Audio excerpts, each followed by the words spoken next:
Bismillahirrahmanirrahim. Assalamualaikum warahmatullahi wabarakatuh.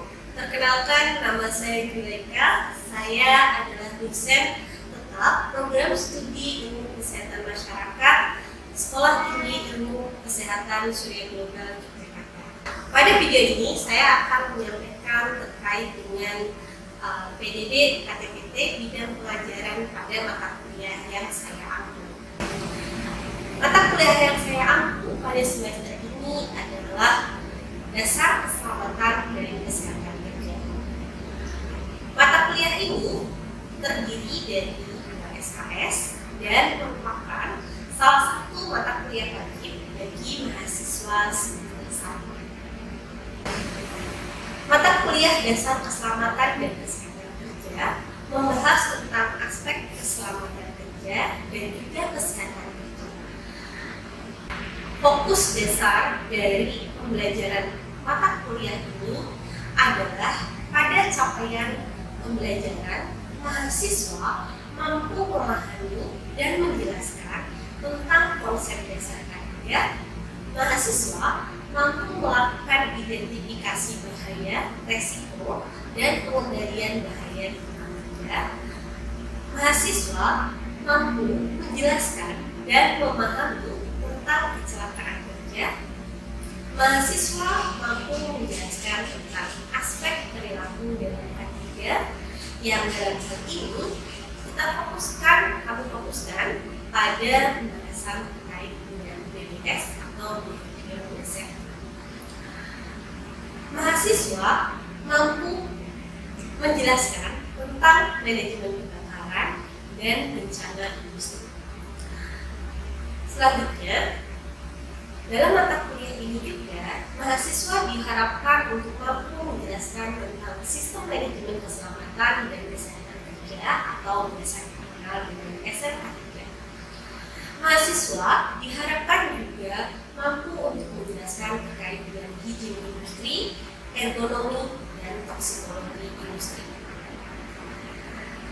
Selain itu, dari mata kuliah ini, harapannya mahasiswa mampu untuk mengidentifikasi dan juga melakukan aplikasi kegiatan UNAR, mampu menjelaskan tentang penyakit akibat kerja, mampu melakukan promosi kesehatan di tempat kerja, dan juga mampu untuk menjelaskan konsep etika rumah sakit. Mata kuliah ini memiliki 14 pertemuan teori dan 2 ujian. Total dari keseluruhan jumlah pertemuan ada 12. Proses pembelajaran di dalam pelaksanaan mata kuliah itu menerapkan konsep blended learning atau pembelajaran campuran. Dalam proses pembelajaran blended learning, 70% pembelajaran dilakukan dengan proses pembelajaran learning dan 30% dilakukan dengan konsep pembelajaran daring atau secara virtual. Dalam proses pembelajaran, Sekolah Tinggi Ilmu Kesehatan Surya Global memiliki sebuah learning management system yang kita sebut sebagai Ikhlas Surga.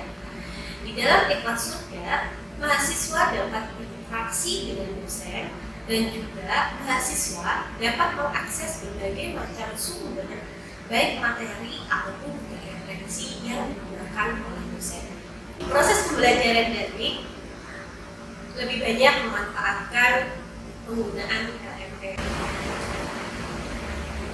Pada pelaksanaan pembelajarannya, metode yang digunakan adalah student centered learning dengan kegiatan pembelajaran interaktif antara dosen dan mahasiswa, case study atau studi kasus, group discussion atau group diskusi.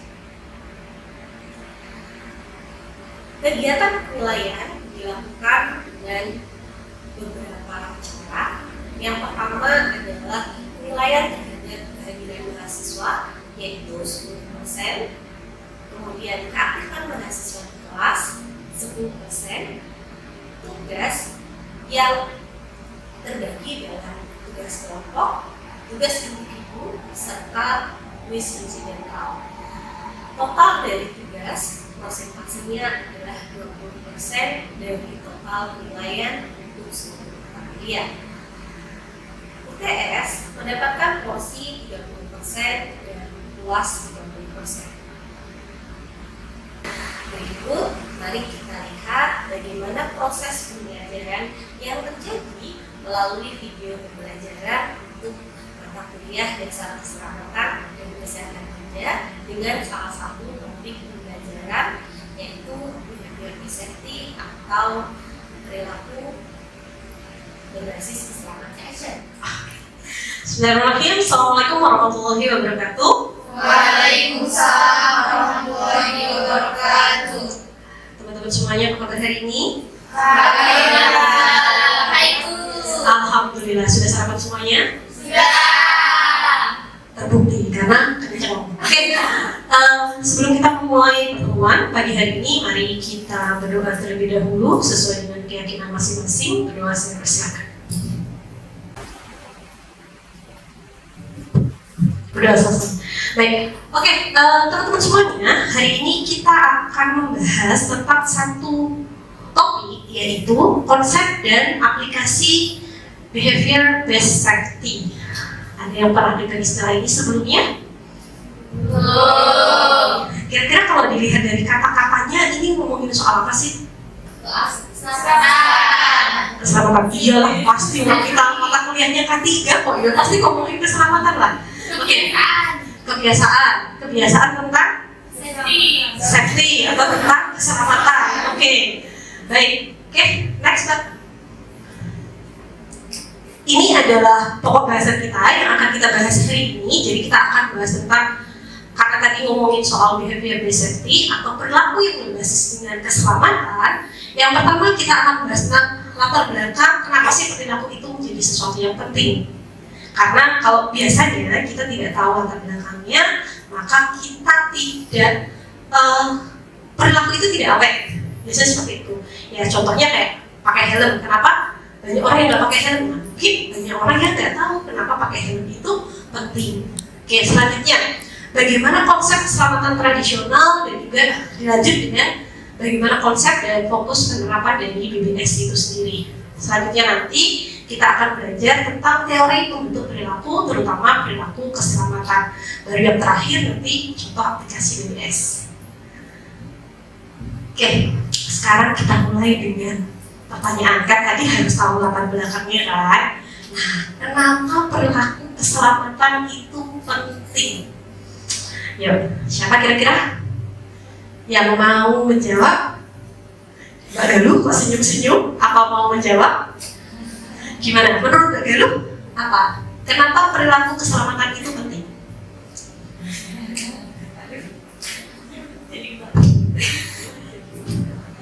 Menurut saya, mengapa perilaku keselamatan itu penting? Karena ada keluarga yang menunggu di rumah. Terus, tapi juga ya, tanpa kita sadari juga, kehidupan kita juga kan kayak dinantikan apa ya Bu?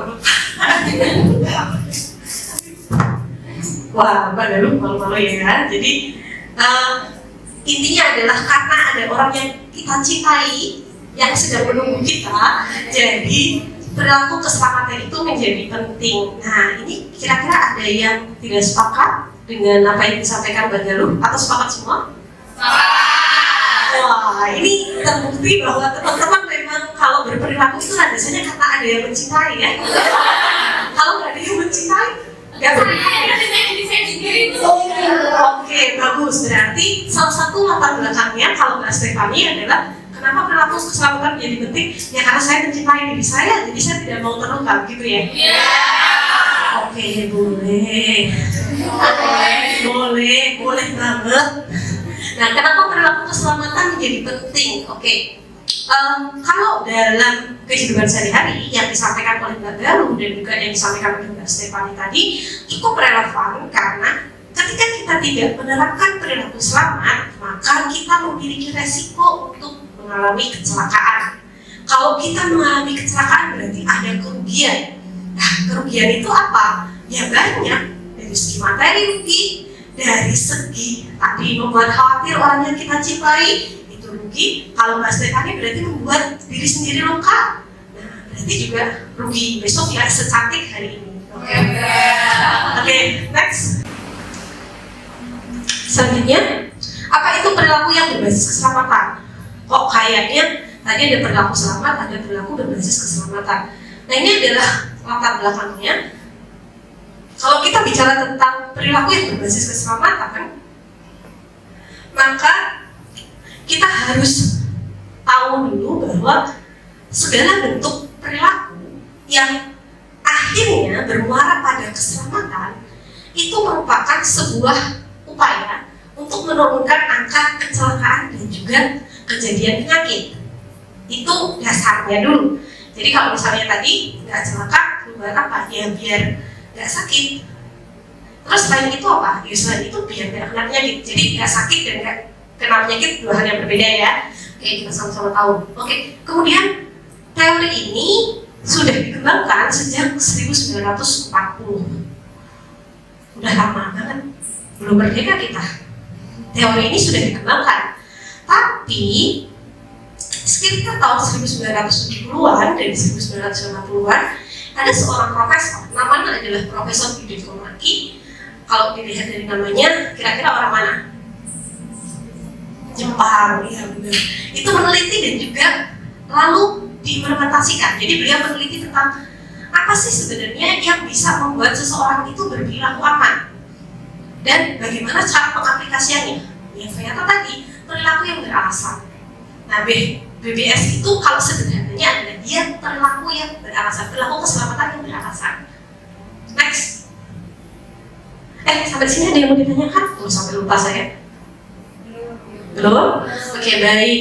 Nah, kemudian kita lanjut ke fokus penerapan BBS-nya. Nah, di dalam fokus penerapan BBS ini ada satu fokus, namanya adalah aktivitas keselamatan. Jadi, kalau kemarin kita belajar tentang kecelakaan. Nah, kecelakaan itu kan sesuatu yang dia dilakukan dengan tidak sengaja, makanya dia kecelakaan karena ketidaksengajaan. Cuma ketidaksengajaan ini kan pasti ada faktor-faktor yang mempengaruhinya, baik itu dari lingkungan, baik itu dari kesadaran diri. Misalnya, sekarang kita ada di ruangan ini. Nah, ruangan ini kita tahu bahwa lantainya itu terbuat dari keramik. Keramik itu licin, apalagi kalau ada debunya. Salah satu aktivitas keselamatan atau perilaku keselamatan yang kita lakukan dalam rangka mencegah adanya kecelakaan di dalam kelas ini adalah kita tidak menggunakan sepatu yang terbuat dari plastik, tapi terbuat dari karet, sehingga kita aktivitas kita itu disebut dengan aktivitas keselamatan.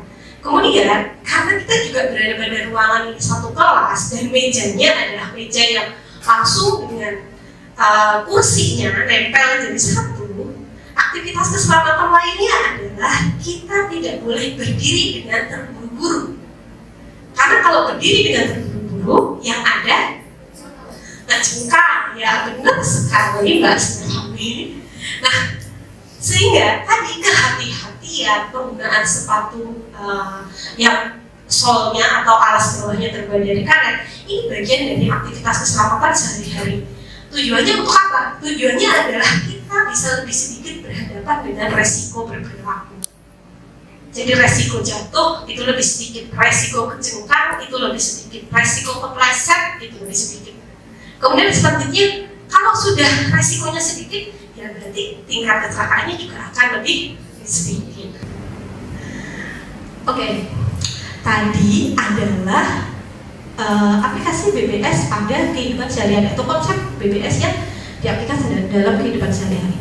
Kalau konsepnya dibawa pada sebuah perusahaan, maka menjadi sebuah sistem yang lebih kompleks lagi. Sistemnya seperti ini. Jadi BBS atau Behavior Based Safety ini harus disistemkan. Artinya dia dibuat hierarkinya, dibuat manajemennya. Pertama, sistemnya ini apa? Sistemnya adalah basisnya itu ada tanggung jawab. Jadi ada leadernya yang nantinya akan bertanggung jawab pada proses penerapan dari BBS itu sendiri. Kemudian ada komunikasi, kan tadi disampaikan bahwa BBS itu melibatkan karyawan untuk berperan serta berperilaku. Jadi kalau di konsep keselamatan sebelumnya atau keselamatan perilaku keselamatan lama, biasanya kan orang berperilaku itu atas dasar ada reward, tidak berperilaku atas dasar ada punishment. Nah kalau di sini tidak, kita mengkomunikasikan karena yang disasar adalah kesadarannya. Jadi dikomunikasikan, kemudian baru setelah itu nanti ada yang dibuat dengan decision. Oh sorry, ini salah tulisnya ya, harusnya itu adalah decision making atau mengambil keputusan. Nah di pengambil keputusan ini kan tadi sudah ada komunikasi antara atasan dengan karyawan berperan serta. Nah kalau sudah seperti itu nanti dibuat kebijakannya, misalnya kita masuk perusahaan itu harus menggunakan APD lengkap. Ada komunikasinya. Kalau misalnya tidak menggunakan APD lengkap, lalu akan seperti apa? Diberikannya adalah dikomunikasikan lagi. Kalau Anda tidak menggunakan APD dengan lengkap, kita memiliki beberapa potensi bahaya, misalnya kejatuhan benda berat. Kemudian nanti juga ada area-area yang dia licin, bisa terjatuh dan juga bisa celaka. Nah ini prosesnya. Jadi ada pengkomunikasian. Tidak serta-merta kalau misalnya kamu nggak pakai APD, ya udah berarti kamu nanti besok gajinya dipotong. Nah tidak seperti itu gitu. Kalau APD lengkap nanti di akhir tahun kasih reward. Tidak serta-merta begitu. Tapi lebih kepada pembiasaan supaya di luar perusahaan pun yang bersangkutan akan berperilaku sama. Kemudian selanjutnya ada pengukuran ketercapaian. Nanti akan dilihat benar nggak perilakunya sudah berubah. Kira-kira di rumah bagaimana? Kalau di kantor menggunakan APD dengan lengkap, kira-kira di rumah keluar pakai helm nggak? Kalau pakai motor. Nah kalau keluar aja ke warung nggak pakai helm, nah berarti masih ada yang kurang nih, ada yang harus diperbaiki. Lalu selanjutnya adalah orientasi. Nah orientasi keselamatannya ini apa? Orientasi perilakunya itu apa? Apakah orientasi perilakunya itu adalah keselamatan diri karena cinta tadi, atau orientasinya adalah reward atau tidak kena punishment? Oke, baik, ini kayaknya sudah mulai ngantuk semua ya. Sudah mulai ngantuk semua. Baik, nah sekarang kita coba langsung ke sini aja. Dan di dalam perilaku ada dua hal yang bisa dilakukan. Yang pertama adalah observable dan juga measurable. Bagaimana cara mengukur perilaku dengan menggunakan dua teknik ini? Oke, silakan. Siapa yang mau menjawab? Galuh? Oke, boleh silakan Mbak Galuh. Aku nomor satu aja ya Bu. Ya, boleh silakan. Kalau kan rumahku samping pabrik ya Bu, selama pengamatan itu kan ada tuh kayak ngangkatin karung-karung tepung. Nah itu yang naik mobil, ada yang pakai helm, ada yang enggak gitu. Tanpa kita ketahui yang kita ketahui yang masuk ke keselamatan, maksudnya yang dia bakal selamat misalkan kalau kena masalah atau gimana gitu, itu yang pakai helm. Bisa dilihat dari misalkan mobil itu nginjek batu atau apa, terus batunya mental, kan kita nggak tahu tuh mentalnya kemana gitu. Soalnya ada kejadian dia mental ke kepalanya bocor terus pendarahan gitu. Jadi kan kalau pakai helm selamat gitu. Itu perilaku yang bisa diamati ya. Oke, baik, terima kasih Mbak Galuh. Wah, ini harusnya informasi yang sudah memberikan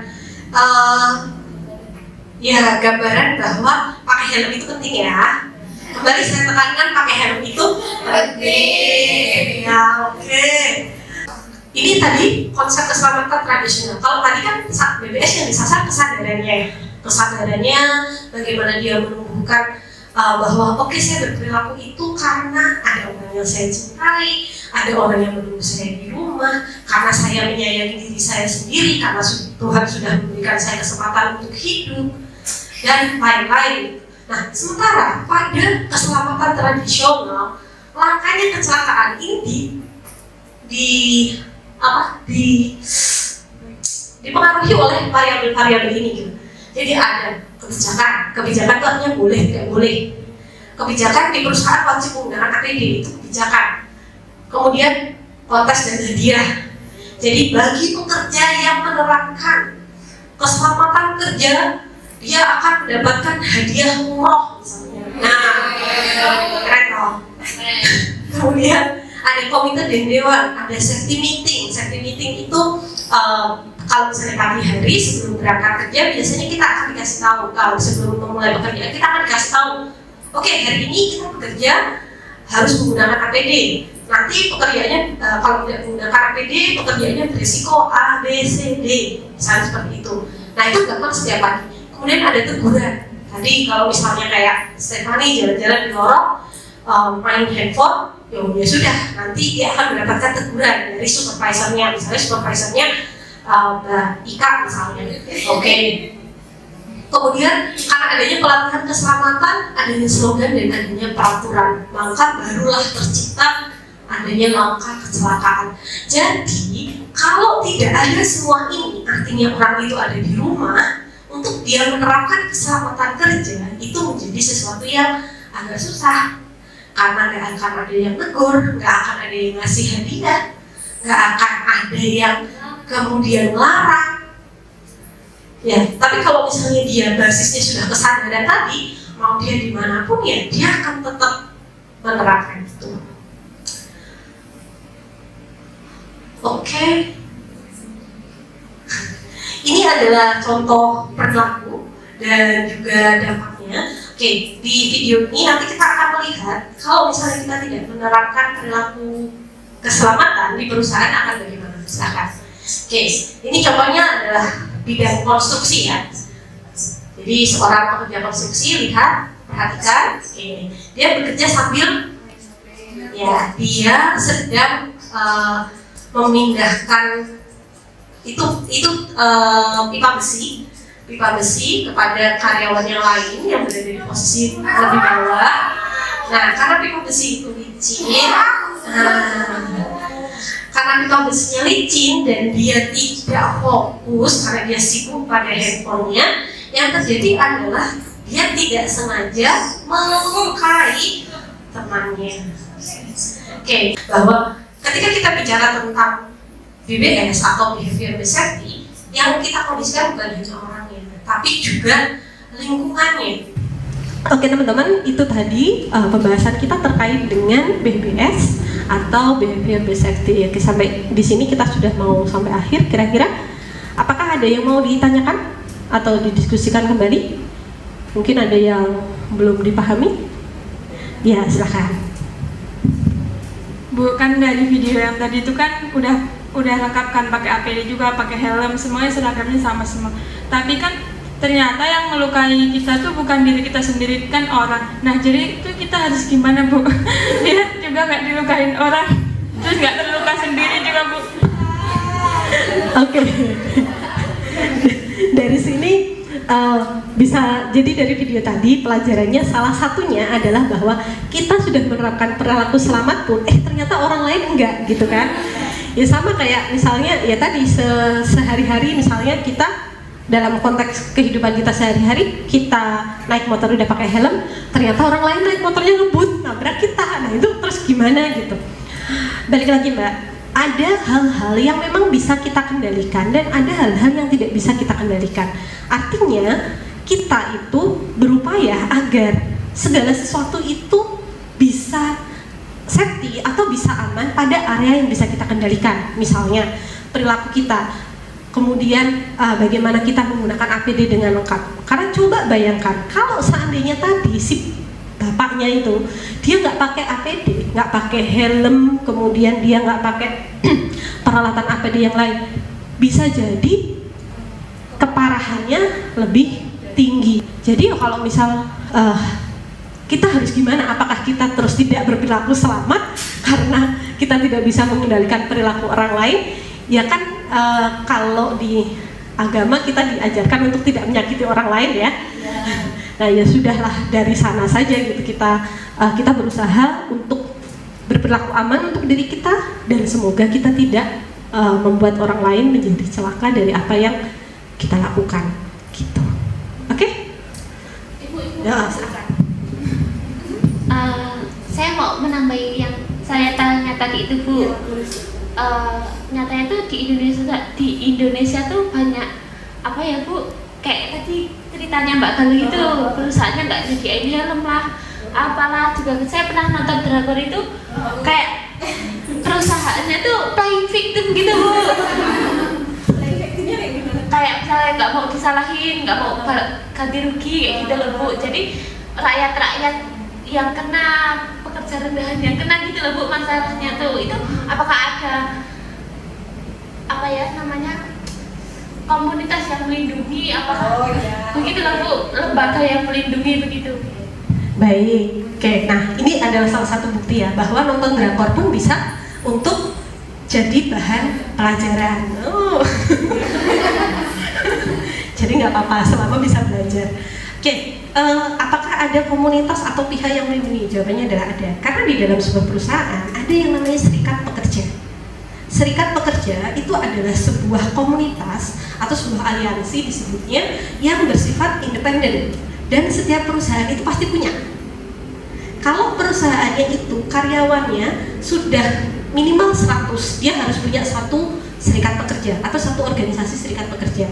Fungsinya dia sebagai pihak yang akan melakukan monitoring perusahaan ini, dia melakukan melakukan apa ya? Tadi ketidakadilan. Contohnya kalau di Indonesia, kalau tadi kan dari drakor ya. Kalau di Indonesia itu contohnya adalah teman-teman pernah dengar kasusnya es krim Aice. Es krim Aice itu kan dia memiliki permasalahan ketenagakerjaan yang cukup kompleks.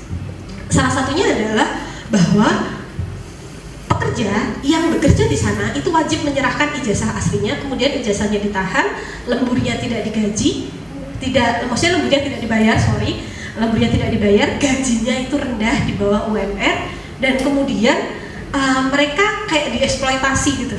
Nah, yang bergerak itu siapa? Yang bergerak adalah serikat pekerjanya.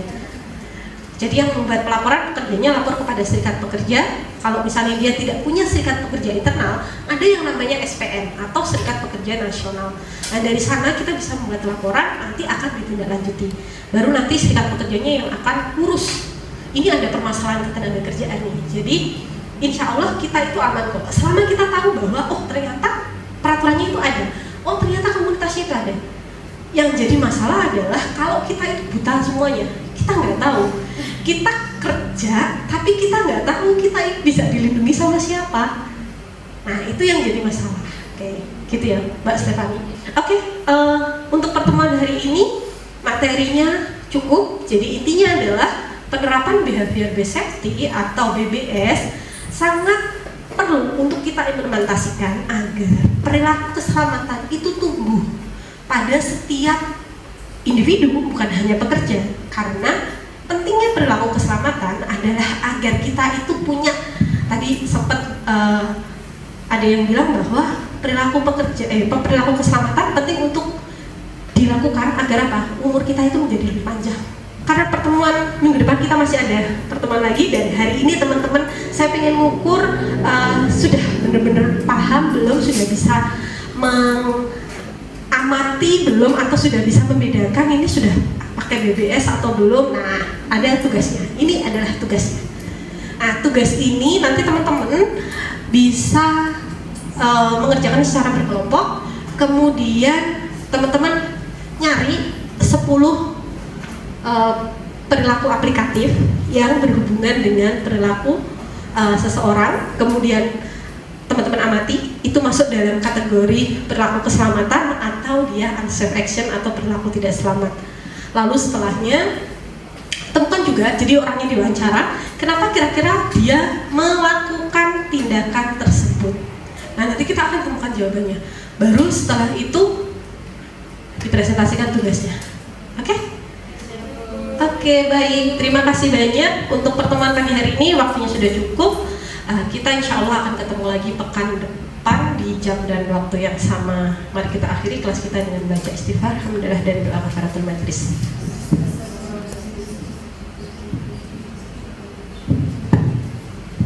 Terima kasih. Selamat pagi. Assalamualaikum warahmatullahi wabarakatuh. Waalaikumsalam.